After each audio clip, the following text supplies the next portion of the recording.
Today I'll be showing you how to make this Sabrina Carpenter inspired dress, but let's do it cocktail style.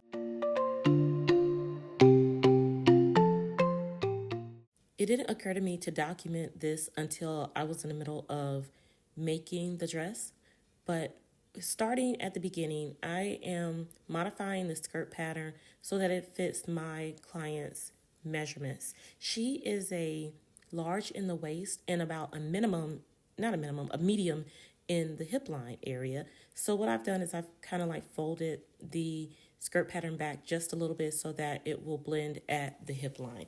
Now my client, her hip measurements are 41 inches, and it's important to get the hip measurement for this project because I'm using a skirt pattern, and if you draft your patterns, then you'll already understand how this process goes. But if you do not draft your skirt patterns and you want to take a current pattern that you already have and change it from a short skirt to a long skirt, then this is going to be the process that you'll use. So you will use your client's hip measurement here, and you will take that hip measurement at that point where the edge of the back of the skirt is, and you will follow that measurement all the way down to whatever the desired length of the skirt is. So 41 inches is at the hip line, and I took my ruler and I just followed that point from here all the way down to the desired length of what she wanted her skirt to be. I didn't mention this in the beginning, but your skirt pattern should be on the fold if you are doing this for the front skirt. So you'll see where I've cut out the front skirt pattern, and it's one solid piece for the front because I cut it on the fold. Here you'll see I've placed that front skirt pattern onto additional fabric so that I can make the back skirt pattern. This will be two pieces, so you won't cut this on the fold. And when you're cutting around this, you'll want to make sure that you don't cut that top fabric, because if you do, you may end up with a hole in the front of the skirt and you'll have to start all the way over. I'm taking the clips out of the front skirt pattern. I put them there so that the fabric doesn't move because I want it to be as symmetrical to the back as it is to the front. And here you'll just see where I'm just cutting out the back skirt pattern now. In the end, once you've finished cutting out your front skirt pattern and your back skirt pattern, you will have 3 pieces of fabric.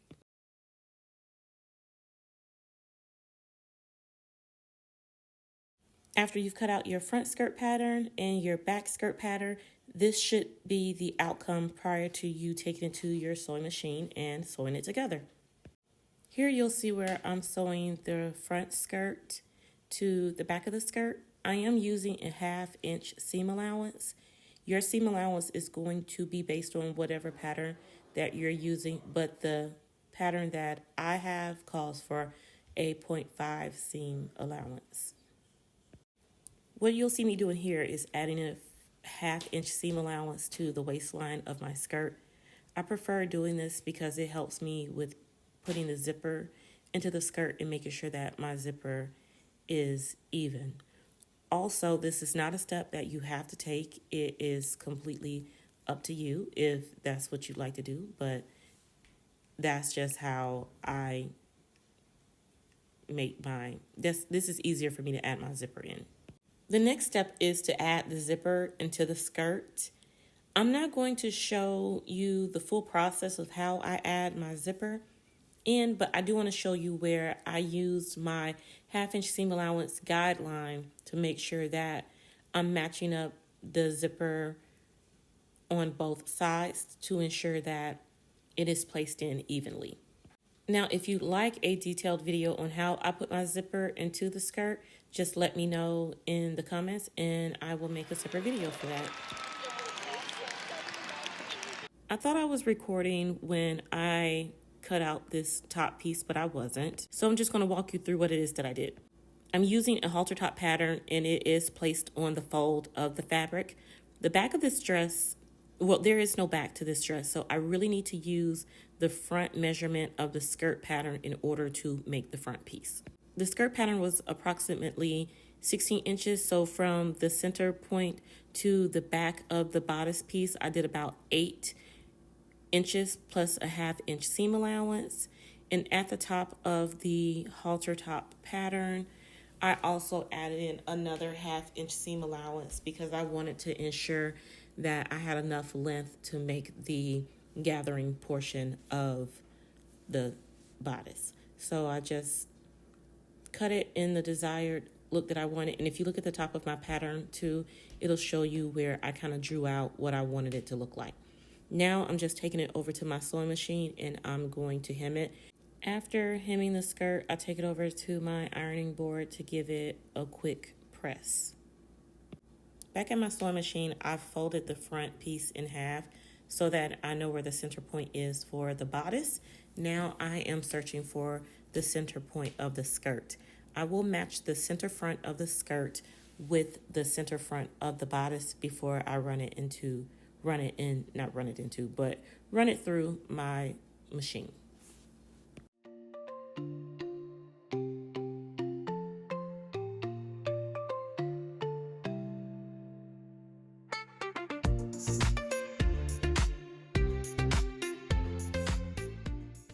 After sewing the top to the bottom, I flip my dress right side out so it's facing down on the machine, and what you'll see here is me putting a reinforcement stitch in the side seams of the skirt so that they don't flip upwards when the client is wearing it.